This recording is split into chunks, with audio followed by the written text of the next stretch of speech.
दोस्तों आज आपको बताएंगे एक टेक्नोलॉजी के बारे में जो आने वाले समय में आपके पूरे बैंकिंग सिस्टम को, पूरे एजुकेशन सेक्टर को, पूरे सप्लाई चेन मैनेजमेंट को और पूरे इलेक्शन सिस्टम को ट्रांसफॉर्म करके रख देगी। क्या है वह टेक्नोलॉजी, किस तरीके से काम करती है और कैसे आपकी ज़िंदगी को आसान बना सकती है, देखते हैं आगे।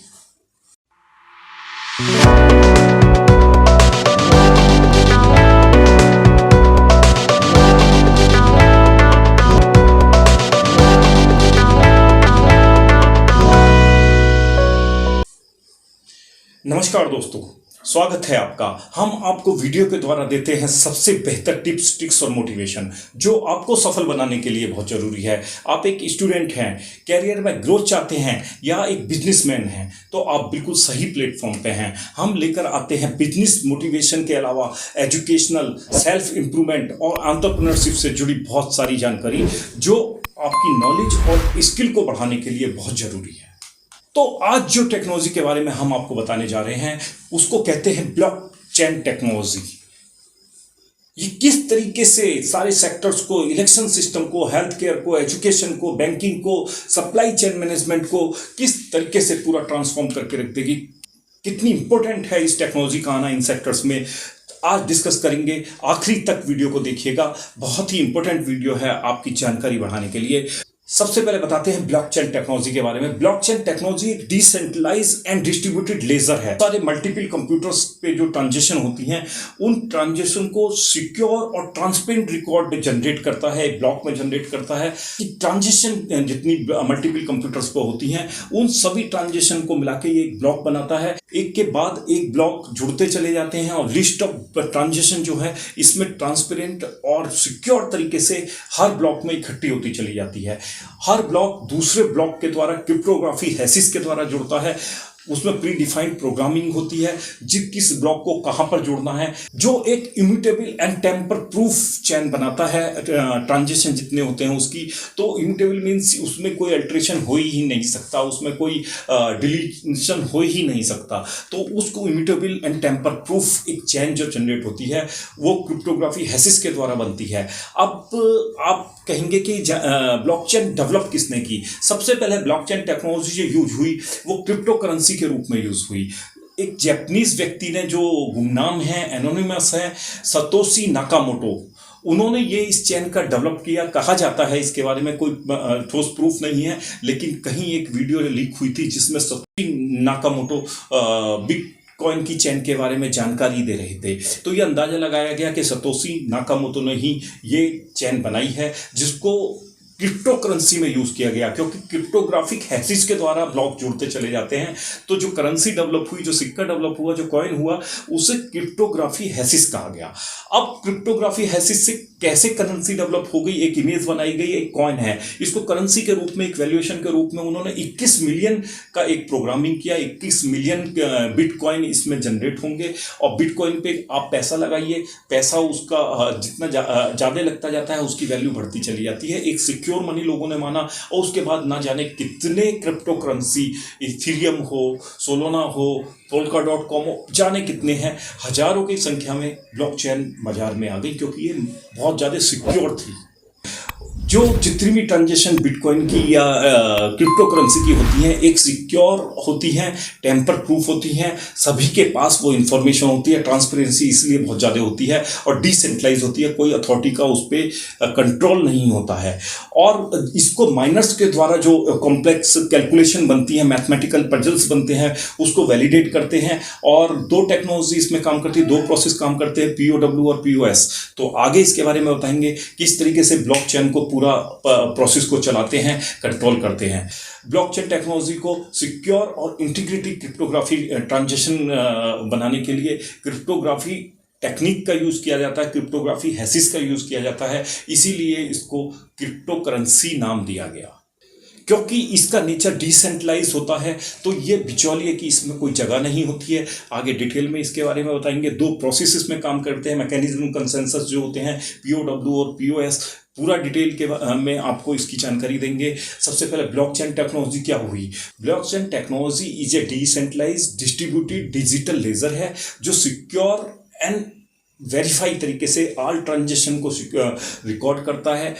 बहुत ज़्यादा ट्रांसपेरेंट होती हैं, पीयर टू पीयर इसमें टेक्नोलॉजी यूज़ होती है। अगर दो जनों के बीच में ट्रांजेक्शन हो रही है तो तीसरे का उसका मतलब ही नहीं होता इंटरव्यू का, तो वो दो के बीच में होती है। जबकि वो ट्रांजेक्शन एक बार ब्लॉक में रिकॉर्ड हो जाती है तो उसको कोई नहीं उसको चेंज कर सकता, और ये ट्रांजेक्शन सभी के द्वारा विजिबल होती है।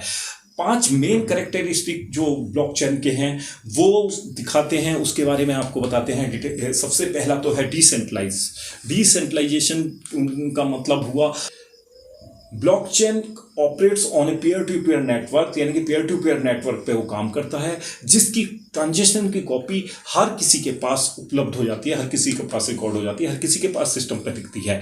This structure eliminate the need of any intermediates, यानी कि बीच में क्लियरिंग हाउस की जरूरत नहीं होगी, बैंकिंग की जरूरत नहीं होती, तो किसी भी बिचौलियों को ये ट्रांजेक्शन की जरूरत नहीं होगी, किसी भी बिचौलिए के बैंक की या किसी की जरूरत नहीं होगी। इसलिए बहुत ज़्यादा ट्रांसपेरेंट है, सिक्योर है। ट्रांसपेरेंसी इसका दूसरा गुण है। दूसरा गुण इसलिए क्योंकि जितनी भी ट्रांजेक्शन होंगी जो ब्लॉकचेन पे रिकॉर्ड होंगी वो सबके पास विजिबल होंगी, तो ट्रांसपेरेंसी बहुत ज़्यादा है। ये कभी कहीं खतरा भी बन सकती है, तो इसलिए, लेकिन इसका एक गुण है, जो ट्रांसपेरेंसी बहुत ज़्यादा है तो ये लोगों के बीच में इसका विश्वास बढ़ता है, लोगों के बीच में इस टेक्नोलॉजी का अट्रैक्शन बढ़ता है, लोग ज़्यादा से ज़्यादा इस टेक्नोलॉजी को अडॉप्ट करना चाहते हैं।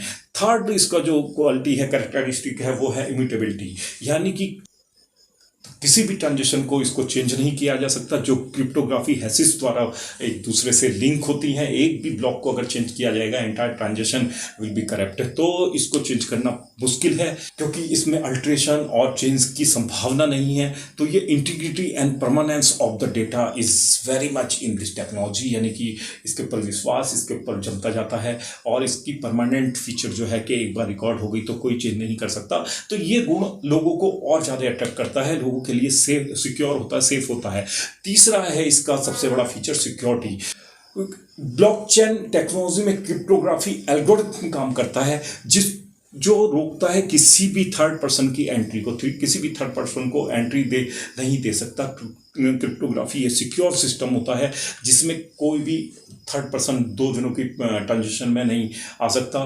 प्रोसेस मैकेनिज्म जो काम करता है, कंसेंसस मैकेनिज्म, दो तरीके के काम करते हैं। प्रूफ ऑफ वर्क जो मैथमेटिकल और पजल्स को सुलझाता है, प्रूफ ऑफ स्टेक जो वैलिडेशन करता है डेटा का कि कहाँ किस ब्लॉक में इसको जाना है। एक बार डेटा रिकॉर्ड हुआ, ब्लॉक टू ब्लॉक मर्ज हो गए, जुड़ गए, तो उसके बाद इसे चेंज करना नेक्स्ट टू इम्पॉसिबल है।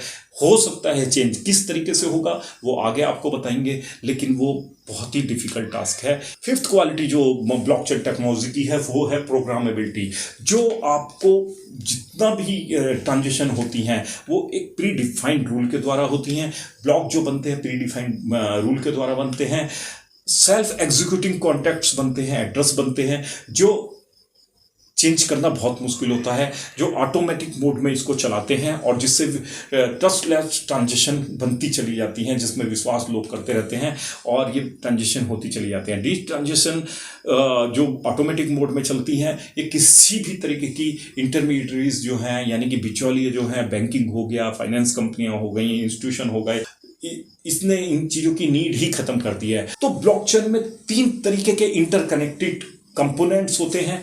किस तरीके से ब्लॉकचेन काम करती है, 3 तरीके के इसमें कंपोनेंट्स होते हैं जिसमें ब्लॉकचेन काम करती है। सबसे पहला तो होता है block, hashes and chain of transition. जो ट्रांजिशन होती हैं उससे ब्लॉक बनता है और क्रिप्टोग्राफी हैशिस के द्वारा ये जुड़ते चले जाते हैं। डिटेल में आगे बताएंगे। दूसरा कंपोनेंट, इंपॉर्टेंट कंपोनेंट होता है कंसेंसस मैकेनिज्म। दो तरीके से होता है। प्रूफ ऑफ वर्क जो मैथमेटिकल पजल्स रिजॉल्व करता है, प्रूफ ऑफ वर्क या प्रूफ ऑफ स्टेक, दूसरा होता है प्रूफ ऑफ स्टेक जो वैलिडेट करता है डेटा की ट्रांजेक्शन को, कहाँ पर उसको जाना है फिक्स करता है, और एक बार उसने वेरीफाई कर दिया, वैलिडेट कर दिया, तो उसे चेंज करना नेक्स्ट इम्पॉसिबल है। थर्ड जो कंपोनेंट है smart contract and programmable transaction, यानी कि प्री डिफाइंड रूल है। एड्रेस क्या बनेगा, उसका एड्रेस जब एक बार बन जाता है तो उसको चेंज नहीं किया जा सकता। ब्लॉकचेन में जो ऑर्गेनाइज करती है बहुत सारी ट्रांजेक्शन को एक ब्लॉक में इकट्ठा करती है, बनाती है, it is called digital fingerprint of that particular data of in A block. किसी ब्लॉक पे डिजिटल फिंगरप्रिंट के रूप में एक एड्रेस बनता है, यूनिक क्रिप्टोग्राफी हैसिस बनता है, जो कुछ फिंगरप्रिंट की तरह यूनिक होता है, उसको चेंज नहीं किया जा सकता, और वो एक हैसिस के द्वारा दूसरे ब्लॉक से जुड़ता चला जाता है। Hashes of each block also include the hashes of previous block. तो पिछले ब्लॉक का जो एड्रेस होगा वो नए वाले से जुड़ा होगा, नया जो ब्लॉक बनेगा, तो इसलिए ये चेंज करेंगे तो पिछला वाला भी चेंज होगा, पिछला वाला चेंज होगा तो उससे पिछला वाला होगा, इसलिए चेन पूरी करेक्ट हो जाएगी। इसलिए इसमें डिलीशन और अल्ट्रेशन की तो पॉसिबिलिटी ही खत्म हो जाती है। दूसरा मेजर कंपोनेंट जो होता है कंसेंसस मैकेनिज्म, ये सबसे इंपॉर्टेंट होता है। जो कंसेंसस मैकेनिज्म होता है जिसमें दो तरीके की ट्रांजेक्शन होती है, proof of work and proof of stake. तो प्रूफ ऑफ वर्क जो है मुश्किल गणितज्ञ जो कैलकुलेशन है उनको और पजल्स को रिजॉल्व करने के काम आता है, जो ब्लॉकचेन को बनाने में उसकी मदद करता है। और दूसरे एंड पे पीओएस जो है वो डिटरमाइन करता है validation of the next block based on the stake, उसको कहाँ पर लगना है, किस तरीके से हैसिस के द्वारा वो जोड़ा जाना है, ये पीओएस उसको वैलिडेट करता है, उसकी ओनरशिप पीओएस लेता है। ये दोनों प्रोसेस जो पार्टिसिपेंट हैं उनकी मदद करते हैं और ब्लॉकचेन बनती चली जाती है। इसके अलावा स्मार्ट कॉन्ट्रैक्ट, प्रोग्रामेबल ट्रांजेक्शन, ये थर्ड इंपॉर्टेंट कंपोनेंट मैंने बताया। स्मार्ट कॉन्ट्रैक्ट और सेल्फ एग्जीक्यूटिंग कॉन्ट्रैक्ट्स होते हैं। एड्रेस बनता है किसी भी इंफॉर्मेशन का, जैसे कि आपने लिंक देखा होगा, वीडियो का लिंक बनता है, उसमें कुछ डेटा बनते हैं मशीन लैंग्वेज में। इसी तरीके का इसमें हर ट्रांजेक्शन का एक लिंक बनता है, तो वो स्मार्ट कॉन्ट्रैक्ट कहते हैं उसको। और स्मार्ट कॉन्ट्रैक्ट जो होते हैं वो ऑटोमेटिक रूप से स्पेसिफिक कंडीशन मिलने पर बनते जाते हैं और चेन में जुड़ते चले जाते हैं।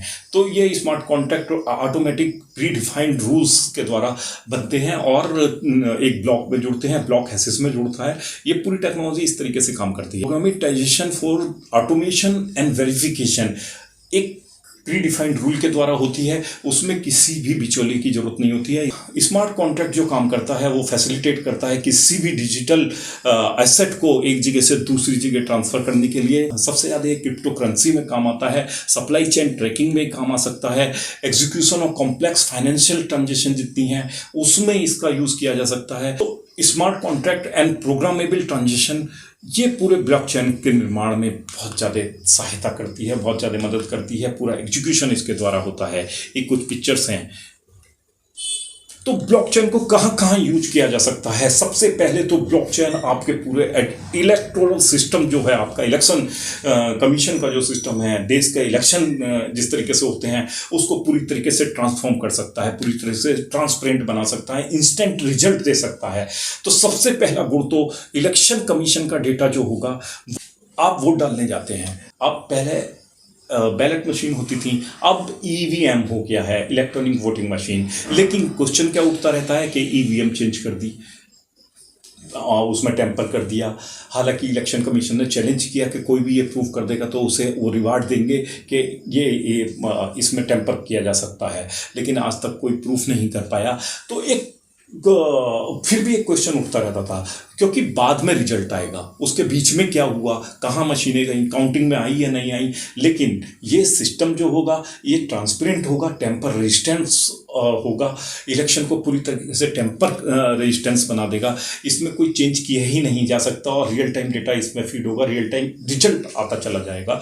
तो ये बहुत बड़ा एक ट्रांसफॉर्मेशन हो सकता है इलेक्शन सिस्टम में अगर ये टेक्नोलॉजी यूज की जाए। कि जो भी रिकॉर्ड एक बार बन गया इम्यूटेबल होगा, यानी उसको अल्टर नहीं किया जा सकता, डिलीट नहीं किया जा सकता, तो कैलकुलेशन में आएगा ही। तो पार्टिसिपेंट जितने होंगे, जो वोटर्स होंगे, उनका ट्रस्ट बनेगा और वो अपने इलेक्शन सिस्टम पे पूरी तरीके से विश्वास करेंगे।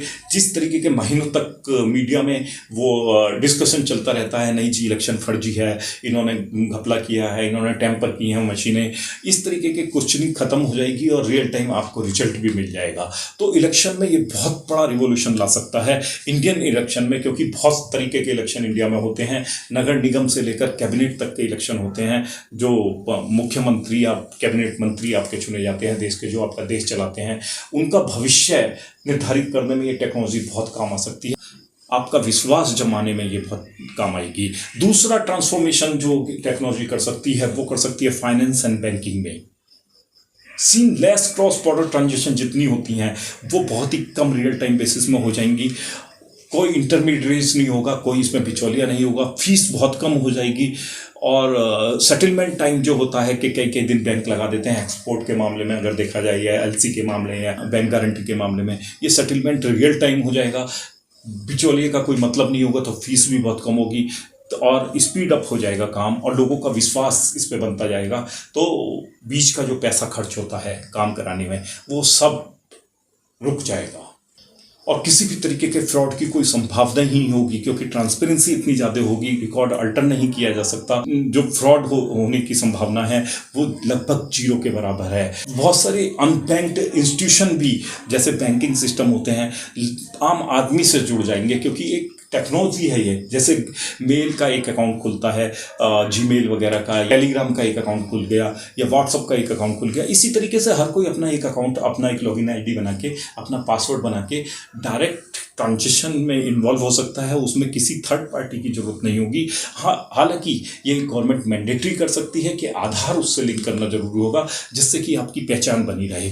तीसरा अगर फील्ड देखा जाए तो एससीएम, सप्लाई चेन मैनेजमेंट में ये बहुत बड़ा रिवॉल्यूशन ला सकती है, क्योंकि बहुत सारी ट्रांजेक्शन होती हैं, रात दिन सड़कों पर ट्रक दौड़ते हैं, रियल टाइम पता ही नहीं चल पाता कहाँ अटका हुआ है हमारा माल, या जो हमें माल भेजा गया है वही है जो ऑर्डर हमने किया था, उसका ओरिजिन क्या है, जर्नी के बारे में आप पूरी डिटेल ले सकते हैं, ऑथेंटिसिटी ऑफ ए प्रोडक्ट आप इससे जान सकते हैं। तो ये पूरा ट्रेसेबिलिटी बहुत आसान हो जाएगी, सबसे पहली बात तो ये है। दूसरा, काउंटरफिट प्रोडक्ट जो है, नकली या घटिया माल को उसने बेच दिया, वो हमारे पास शिप कर दिया, ऑर्डर कुछ किया था, तो ऑर्डर टू ऑर्डर जब तक मैच नहीं होगा, वो प्रोडक्ट का सीरियल नंबर एक पैरामीटर बनाया गया होगा, तब तक वो नहीं ट्रांजिट में आ सकता। आपको रियल टाइम पता लग जाएगा और आप उस ऑर्डर को कैंसिल भी कर सकते हैं। इसलिए ये टेक्नोलॉजी बहुत ज़्यादा इम्पोर्टेंट है। एफिशिएंसी बहुत ज़्यादा बढ़ जाएगी हमारी ट्रांसपोर्टेशन की, और सबसे बड़ा तो इन्वेंट्री मैनेजमेंट में ये बहुत काम आ सकती है, क्योंकि रियल टाइम आपको स्टोरेज करनी ही नहीं होगी किसी पार्ट्स की। करोड़ों रुपए में, मिलियंस ऑफ डॉलर्स में जो बड़ी कंपनियां हैं उनको रॉ मटेरियल स्टोर करना पड़ता है। अब रियल टाइम बेसिस पे आपकी जो सप्लायर कंपनियां हैं वो रियल टाइम बेसिस पे आपके ऑर्डर को एग्जीक्यूट कर सकती हैं। जैसे जैसे आपकी जो प्रोडक्शन लाइन है उसमें कंजम्पशन होगा, उसी हिसाब से एक लेवल पे आने के बाद एडवांस प्रोग्रामिंग करके रखेंगे, इस पे ऑर्डर आ जाएगा, तो वो ऑर्डर आ ही जाएगा।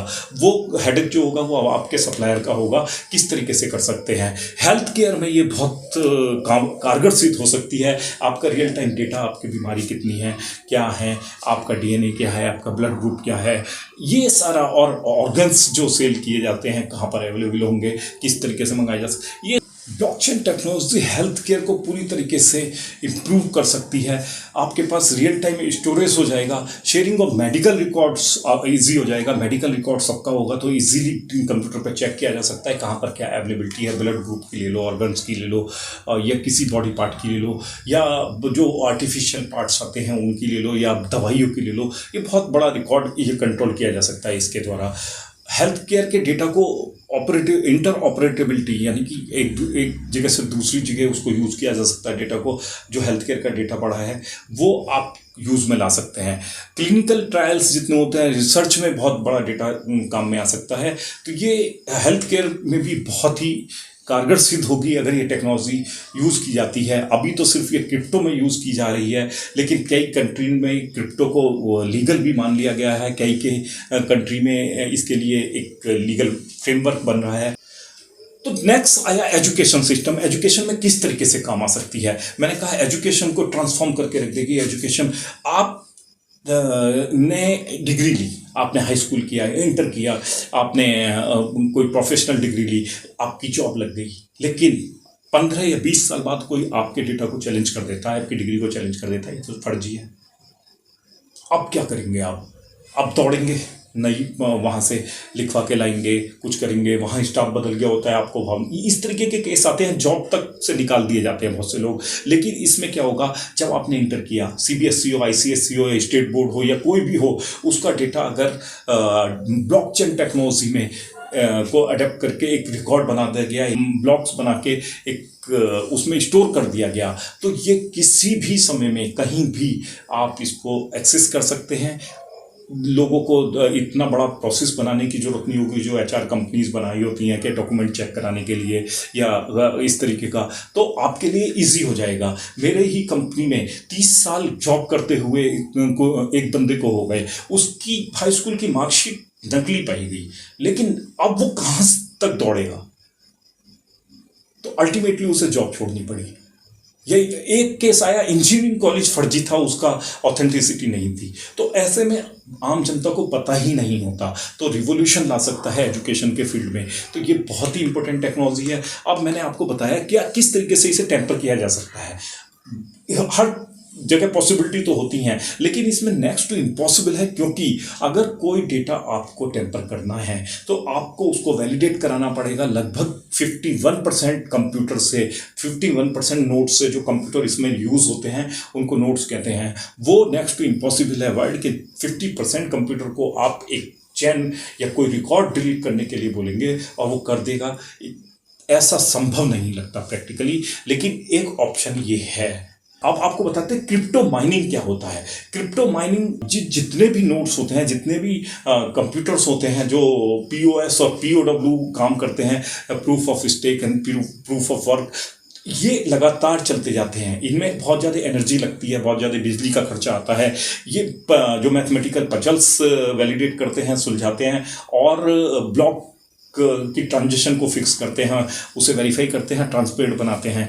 इन कंप्यूटर को लगातार काम करना पड़ता है। तो इसके लिए ब्लॉकचेन टेक्नोलॉजी में सतोशी नाकामोटो ने एक रिवार्ड डाला, जिसमें कि जैसे 21 मिलियन का प्रोग्रामिंग किया उन्होंने कि बिटकॉइन इतनी ही बनेंगी। अब उसके बाद जो बाकी बची, वो लगातार जब काम करते हैं तो बिटकॉइन जनरेट होता है, उसको माइनिंग कहते हैं।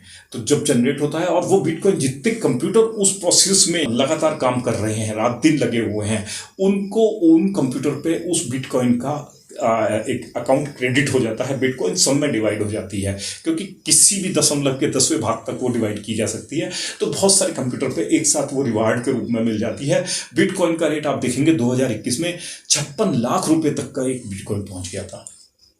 तो सबके बीच में वो डिवाइड हो जाता है, इसको माइनिंग कहते हैं। इसी तरीके से और भी कॉइन्स हैं, और भी क्रिप्टो करेंसी हैं, वो भी रिवार्ड पॉइंट के रूप में मिलती रहती हैं। चैलेंजेस क्या है? स्केलेबिलिटी का चैलेंज है। इसमें लोग अडॉप्ट करेंगे तो इतने बड़े स्केल पे इसका सर्वर या सेटअप किया जा सकता है कि सारा काम वो संभाल ले, तो एक बड़ा चैलेंज इसमें है। लेकिन इसको कंसिडर किया जा सकता है। इसके डेवलप करने वाले लोग इसको इम्प्रूव करने में लगे हैं, इसकी स्केलेबिलिटी बढ़ाने में लगे हैं।